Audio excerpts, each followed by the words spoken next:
दोस्तों वंदे मातरम। मेरे ग्रैंडफादर, मेरे दादाजी जो कि बहुत बड़े वैद्य थे, और जब भी उन दिनों में लोगों को हृदय पीड़ा होती थी या कोलेस्ट्रॉल की दिक्कत होती थी, ब्लड में थिकनेस, बिकॉज़ उन दिनों में ज़्यादातर लोग मेडिकल टेस्ट में नहीं जाते थे, रिपोर्ट्स वगैरह नहीं चेक करवाते थे बिकॉज़ साधनों की कमी होती थी। तो हमेशा एक ही फॉर्मूला बताते थे, और जिससे कि ट्राइग्लिसराइड, हाई कोलेस्ट्रॉल को विद इन 15 डेज नॉर्मलाइज किया जा सकता है। और ये इतना सिंपल है कि अराउंड 50 to 60 रुपीज़ में आप लोग अपना कोलेस्ट्रॉल का लेवल ठीक कर सकते हो। एंड ये उन लोगों के लिए भी है जिनकी हार्ट की ब्लॉकेज होती है, मीन्स वेल्व्स ब्लॉक हो जाते हैं, एंड उसके लिए भी और उस समय जब मीन्स एक ओपन हार्ट सर्जरी की भी ज़रूरत पड़ती है। ये मैंने खुद बहुत सारे क्लाइंट्स को, मेरे since I am a medical astrologer, मैंने ये फॉर्मूला बताया है। एंड मैक्सिमम लोगों की जो हार्ट की ब्लॉकेज है वो भी ख़त्म हुई है। सो आज मैं आप लोगों को बताऊंगा कि इसका सही तरीका क्या है ये बनाने का। देखिए, इसके लिए हमें बहुत ही कम चीज़ें चाहिए, और जिसमें कि लहसुन ले लीजिए आप।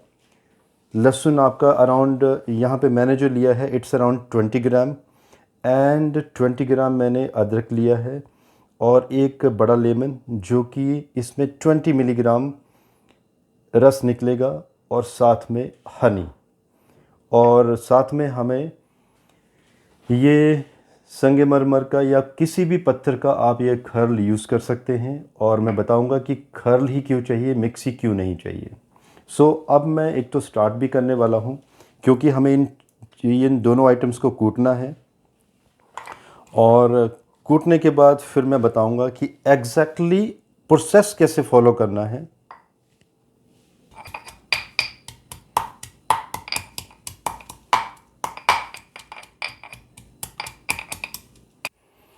अभी इसको हम कूटेंगे बहुत अच्छे तरीके से, and it will take around 7 to 8 minute, और इसको काफ़ी अच्छे तरीके से महीन कर लेना है, एकदम क्रीम बना लेनी है। एंड अब हम ये जितनी भी क्रीम बनी हुई है इसको हम निकाल के एक कांच के जार में डालेंगे, जो कि मैंने यहाँ पे पहले से ही रखा हुआ है। एंड इसके बाद भी हमारा जो संगमरमर का ये जो खर्ल है इसका फिर भी प्रयोग होगा, बिकॉज़ थोड़ा सा पानी भी चाहिए होगा हमें। एंड क्यों चाहिए, पहले तो मैं पानी डालूँगा, थोड़ा थोड़ा डालेंगे। देखिए दोस्तों, मैं थोड़ा सा एक्सप्लेन करना चाहता हूँ आप लोगों को कि ये पानी मैं इसलिए डाल रहा हूँ बिकॉज़ इन आइटम्स के साथ अभी मैंने सिर्फ 5 मिलीग्राम पानी डाला है, 1 चम्मच। बिकॉज़ ये जो आइटम्स हैं इनका जो तासीर होती है बहुत ज़्यादा हाई होती है। तो ये जो पत्थर है इसका भी गुण है, अगर आप इसको घोटेंगे, बिकॉज़ जब आप पानी मिलाते जाएंगे और इसको कम से कम आपने 5 से 7 मिनट इसको घोटना है, उससे क्या होगा, जो पत्थर के कंटेंट भी निकलेंगे, उससे एक जो टेम्पर है मेडिसिन का, इसकी तासीर न्यूट्रल हो जाएगी। और ये this is a very very important thing. अगर ये नहीं करेंगे तो अगर ये मेडिसिन ज़्यादा ली जाएगी तो ये पाइल्स की भी परेशानी कर सकती है, या तो पित्त को बढ़ा सकती है। सो अभी मैं 5 मिनट और लगाऊंगा, मैं धीरे धीरे पानी डालता जाऊंगा, एंड इस पत्थर को अच्छे से घिसूंगा, ताकि जो इसका ठंडक है, पत्थर का जो गुण है वो भी हमें चाहिए। और इसको हम कम से कम, मुझे 5 मिनट लगेंगे। पॉज कर, और थोड़ा सा पानी मैं फिर से और डालने वाला हूँ। ऐसे में 2 या 3 बार डालूँगा। एंड मतलब ये जो पानी की क्वांटिटी होगी, जैसे मैंने कहा था कि 20 ग्राम, 20 ग्राम अदरक एंड 20 ग्राम लहसुन, तो जो पानी की क्वांटिटी बीच में होनी चाहिए, it should be around 10 milligram, not more than that.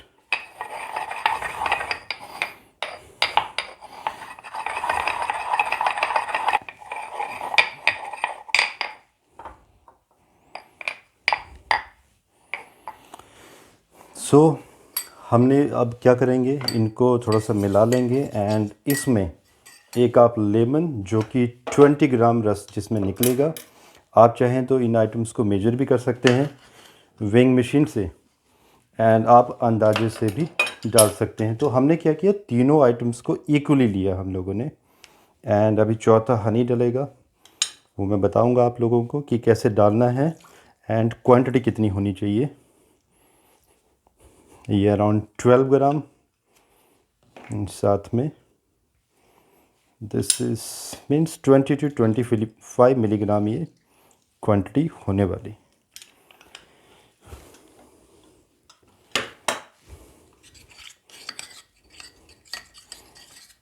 आप देख सकते हैं ये तीनों चीज़ें मिल गई हैं। अब आपने क्या करना है, जितनी ये क्वांटिटी है मीन्स 60 ग्राम या 60 मिलीग्राम कह लीजिए, तो इसमें आपने 60 ग्राम ही आपने इसमें हनी मिलाना है। 60 ग्राम दही इसमें हनी मिला दीजिए। मैंने अंदाजे से मिला दूंगा यहाँ पे अभी कटोरी, बिकॉज साइज़ मुझे मालूम है कटोरी का, तो जितना था मैंने उससे डबल डाल दिया है। मीन्स जितनी वो क्वांटिटी रहेगी उससे उतनी ही क्वांटिटी में आपको हनी डालना है। 60 ग्राम लहसुन, 60 ग्राम 20 ग्राम लहसुन, 20 ग्राम अदरक, 20 मिलीग्राम लेमन एंड 60 ग्राम हनी। अभी ये आपकी इसको मिला दीजिए एंड आपकी ये चटनी तैयार हो गई। अब ये चटनी को खाना कैसे है, and it's very very yummy, it's very very tasty, और इसका टेस्ट बहुत ही अच्छा आता है। एंड हम लोग भी ऑलमोस्ट एक क्वार्टर में या 2 महीने में एक बार ट्राई करते हैं, और पूरी की पूरी फैमिली लेती है, जिससे कि किसी को भी कोलेस्ट्रॉल की कोई समस्या नहीं है। अब इसको लेने का तरीका ये है, देखिए ये तो एक तो ये छोटा चम्मच है एंड ये थोड़ा सा मिडिल साइज स्पून है। तो जो इंसान जो नॉर्मल है, जिसको कोई परेशानी नहीं है, आप लंच के समय इतनी सी क्वांटिटी आप ले सकते हैं। आप मतलब जैसे चटनी यूज़ करते हैं वैसे आप खा सकते हैं, चाहे आप सेंटर में ले लीजिए चाहे लास्ट में, एंड रात को डिनर के टाइम पे भी ले सकते हैं। अगर आप क्वार्टर में लाइक 3 महीने में एक बार भी आप लेते हैं वंस इन ए वीक, तो कभी भी आपका कोलेस्ट्रॉल ना तो बढ़ेगा, ना तो ट्राइग्लिसराइड की प्रॉब्लम होगी, और आपका जो गुड एलडीएल वगैरह होता है वो उसकी एक रेशो बनी रहेगी। एंड साथ में अब क्वेश्चन आता है कि व्हाट अबाउट दोज पीपल जिनकी हार्ट की ब्लॉकेज है, उनके लिए जो क्वांटिटी यूज़ होगी, बिग स्पून, कम से कम 2 चम्मच like this size day time में, एंड रात को भी 2 चम्मच, एंड ये आपकी क्वांटिटी बनेगी। अब क्वेश्चन ये आता है कि जो आप अगर किसी की हार्ट की ब्लॉकेज बहुत ज़्यादा है, एंड बिकॉज जब भी देखिए हार्ट की ब्लॉकेज होती है तो डॉक्टर्स टाइम देते हैं, इमीडिएट नहीं होता है कि आपका जो समय होता है इमीडिएटली, साइड ठीक करो बेटे, इमीडिएटली नहीं होता है कि जैसे कि हार्ट की किसी को ब्लॉकेज है और इमीडिएट डेट दी जाती है विद 1 और 2 डेज़ की, ये नहीं, समय लेते हैं डॉक्टर जिसमें 20 to 25 डेज़ का टाइम दिया जाता है ऑपरेशन के लिए। तो 15 दिन काफ़ी होते हैं, और ऐसे भी केसेस देखेंगे हैं जिनमें कि with in 15 days complete blockage को मैंने खुलते हुए देखा है, ओपन होते हुए देखा है। और अब आप लोगों को ये भी क्वेश्चन होंगे कि what about the other medicine जो आप लोग रात को ले रहे हैं कोलेस्ट्रॉल को नॉर्मल करने के लिए। देखिए आप अपनी दवाई लेते रहिए, बिकॉज ये वो इंग्रेडिएंट हैं जो घर में नॉर्मल यूज़ होते हैं, हम सभी लोग यूज़ करते हैं, लेकिन क्योंकि तीनों की इनको जब क्वांटिटी जो ये चारों का मिश्रण इकट्ठा हो जाता है तो ये एक केमिकल की तरह काम करता है, मीन्स कि आपके ब्लड को प्यूरिफाई करेगा। लेकिन यस, कई बार हार्ट में सिस्ट वगैरह भी होता है, तो उसके लिए ये नहीं है, उसके लिए आप डॉक्टर से डिस्कस करें, डॉक्टर आपके लिए क्या कहते हैं। एंड इसमें आप द बेस्ट वे इज़ कि जब भी आप ये लें तो कम से कम, अगेन हार्ट वाले व्यक्ति के लिए कम से कम 15 दिन तक आपको ये मेडिसिन लगातार लेनी है, और बाकी लोग भी ले सकते हैं। एंड आप लोगों के कोई और भी क्वेश्चंस होंगे। यस, मुझे एक चीज़ और ऐड करनी है कि जैसे मान लीजिए किसी के हार्ट की ब्लॉकेज एक्सट्रीम है एंड समय कम है, तो आप मॉर्निंग में खाली पेट भी 2 चम्मच ले सकते हैं, लेकिन मेक श्योर कि आप मिश्री कम से कम 40 to 50 ग्राम मिश्री एक दिन में कंज्यूम करेंगे। ठंडी चीज़ें जैसे बनाना वगैरह या और भी जितनी भी ठंडी चीज़ें होती हैं जो शरीर को ठंडा रखती हैं, पित्त को हाई नहीं होने देती, आप वो चीज़ें साथ में ले सकते हैं। अदरवाइज़ क्या होगा, अगर आप क्वांटिटी ज़्यादा लेंगे तो फिर पाइल्स बनने का पूरी संभावना है। सो दोस्तों, मुझे इजाज़त दीजिए। क्वेश्चन आप लोगों के कोई होंगे कमेंट कर दीजिएगा, एंड अगर बहुत ज़्यादा क्वेश्चन होंगे डिफरेंट काइंड ऑफ क्वेश्चन, तो हम इसका पार्ट 2 भी देंगे छोटा सा। Thank you. भारत।